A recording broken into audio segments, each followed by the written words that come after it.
Welcome. You are in the lab room. I'm your host, Lou. Thank you for joining me. Week 10 National Football League, San Diego Chargers, San Diego Superchargers hosting the Denver Broncos in a little bit of AFC West family business. You know, if it happens in the family, it stays in the family. So these two teams meeting up, nothing new. AFC West, family business. If it happens in the family, stays in the family. And I tell you what, Broncos coming off the bye week, it was well needed. John Fox suffered a minor I don't want to say heart attack, but had symptoms that started to look like a heart attack, and he needed to have a heart procedure done. This was already known. So he went ahead and had that surgery done, open heart surgery. It was a successful one. He's resting comfortably in Charlotte where he lives.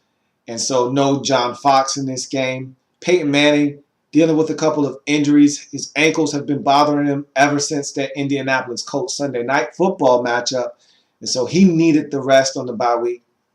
This was a Denver Broncos team that had got off to a great start, a blistering start, scoring all of these points, but they were coming off this bye. No John Fox. Really didn't know how they would respond to that.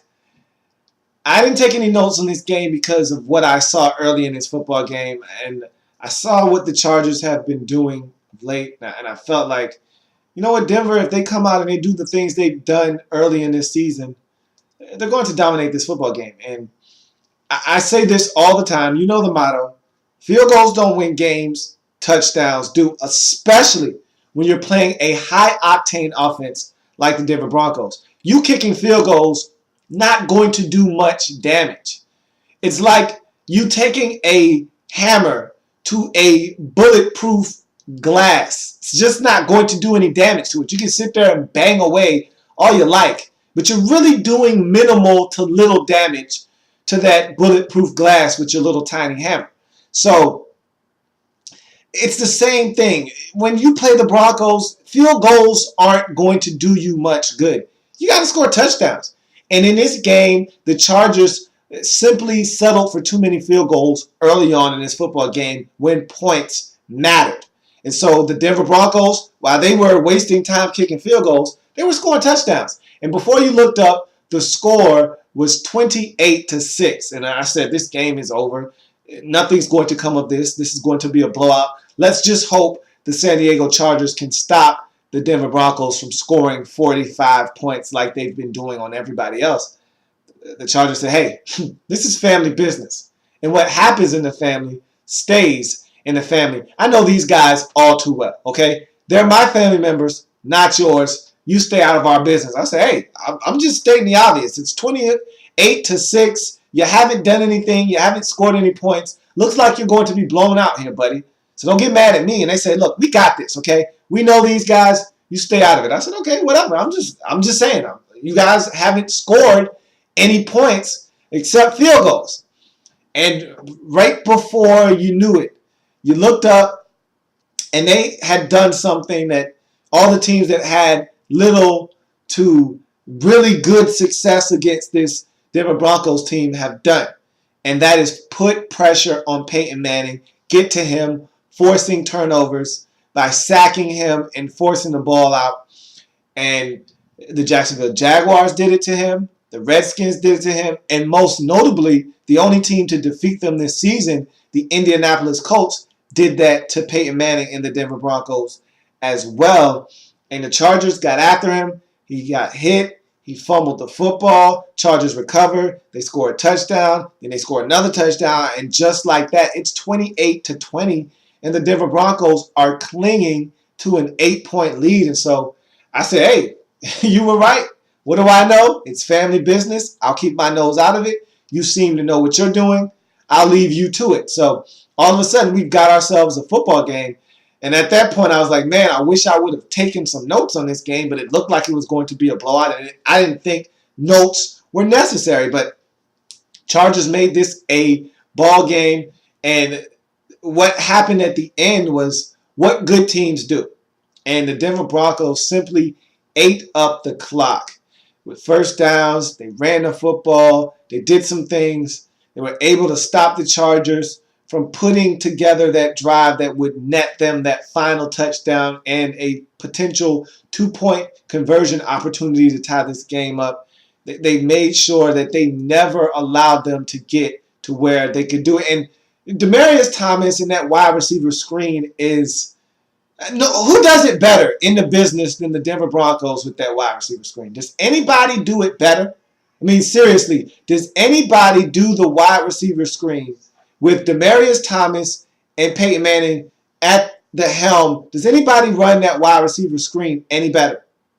I don't think there's a team in the league that executes that play with the same kind of effectiveness that the Broncos do. It seems like every time you look up and they're running that play, Demaryius Thomas is getting loose in someone's secondary for a 65 or a 49 or a 72-yard touchdown on a simple hitch is what that wide receiver screen is with blockers out in front, and they just execute it so well. It's flawlessly, and they use that to their advantage in this game. One went for a touchdown. The other went for a crucial first down in this game to ice the clock and put this game away for the Denver Broncos. And they got it done.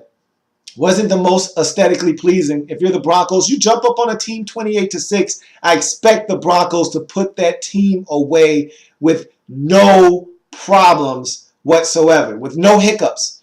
Well, they had them down 28-6 in this game, and they struggled to win this game 28-20. So the Broncos, yeah, we already know they've got a couple of dents and chinks in that armor, but they're a really good football team, and they get it done on the road versus the San Diego Chargers, 28-20 in a really good football game that honestly at the beginning didn't look like it was going to be a very good football game. But again, it's family business. These two teams know each other well. San Diego hung in, and again, if they could change a couple of those field goals into touchdowns, this is a different ball game we're talking about. But when you settle for field goals against a high-octane offense like the Denver Broncos, you're flirting with trouble. You're asking for trouble. You're looking, and that's my favorite term, LFT. You're looking for trouble. You're flirting with disaster. You got to score touchdowns when you're playing against the upper echelon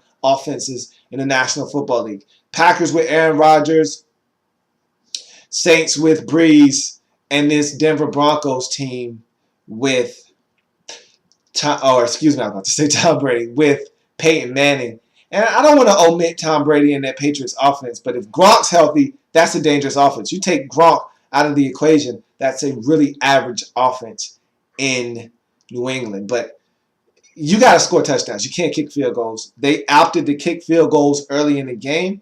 Couldn't get in the end zone. It backfired. It caught up with them. They lose the game 28-20. Valiant effort by the San Diego Chargers. Again, this is a dangerous football team that I feel like when it's all said and done will be in the discussion for a wild card berth in the AFC conference. They've got some work to do because there are some other teams vying for that final playoff spot in the AFC conference. But I think the Chargers will be among probably 4 or 5 teams vying for that 6th and final AFC wildcard spot, because we know number 5 is going to the runner-up in the AFC West, whether that be Denver or Kansas City. Whoever doesn't win the division is going to be your number 5 seed in the AFC. That leaves that 6th seed, and you've got teams like Tennessee and Indy, because we don't know who's going to win that division. Right now, it looks like Indy is going to win it, but again, with that injury to Reggie Wayne, just don't know about the Colts anymore. So you got the loser in that division is going to probably be knocking on the door. You look at the AFC North, and that division has got a lot of things going on. Browns haven't went away yet. The Ravens are hanging on. And you have the Cincinnati Bengals who are running that division right now, but they don't know how to put teams away, and they don't know how to win on the road. So those teams will be around possibly.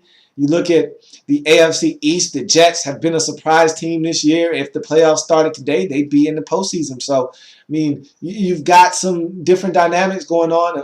Of course, the Dolphins haven't went away yet, but they've got a slew of issues right now. I really don't know if they'll be able to weather the storm with all the Richie Incognito, Jonathan Martin things going on in Miami. So, but that's another team just to throw in there, food for thought. So, again, I think San Diego, despite the loss, despite falling under 500, they're now 4-5 on the season. And again, if you're not at 500, I really don't see the need to discuss you until you can get to 500. But they're going to be around. This is a good San Diego football team. And I think that Mike McCoy is doing a wonderful job in his first year. Look, this isn't a very talented roster. This is a very ragtag bunch of guys that are thrown together. They spent a little money in offseason and free agency, did a little bit of work in the draft. I think they had a great draft, actually. But they still got a lot of work to do with this roster. A lot of turnover from the Norv Turner, A.J. Smith regime. And so they're still, kind of finding their footing here in the National Football League, that being Tom Telesco, the new GM, and the new head coach, Mike McCoy. And I think they're doing a fabulous job in year one. So this is a dangerous San Diego Chargers team. Just didn't do enough to beat the Kings in that division, or should I say one of the Kings in that division, because, again, this Kansas City Chiefs team isn't going to lay down for the Denver Broncos. That's going to be a wonderful game on Sunday Night Football. Cannot wait to watch that one unfold. Peyton went down in this game with a knee injury. No structural damage. They did an MRI. He's fine. So looking forward to seeing him on Sunday night versus the Kansas City Chiefs. Should be a good one. Cannot wait. Chargers fall in this game 28-20. They go to 4-5 on the season. Broncos get it done, move to 8-1 on the season, which sets up a huge matchup in the AFC West. 9-0 Kansas City at 8-1 Denver. Should be a heck of a lot of fun. So that's going to do it for this installment of In the Lab Room. I thank you for joining me here on the program. Remember, if it happens in the National Football League, whether big or small, we cover it all here in the Lab Room. Thank you for joining me. Come back. I've got one more game to break down in week number 10 before the Monday night matchup. See you then.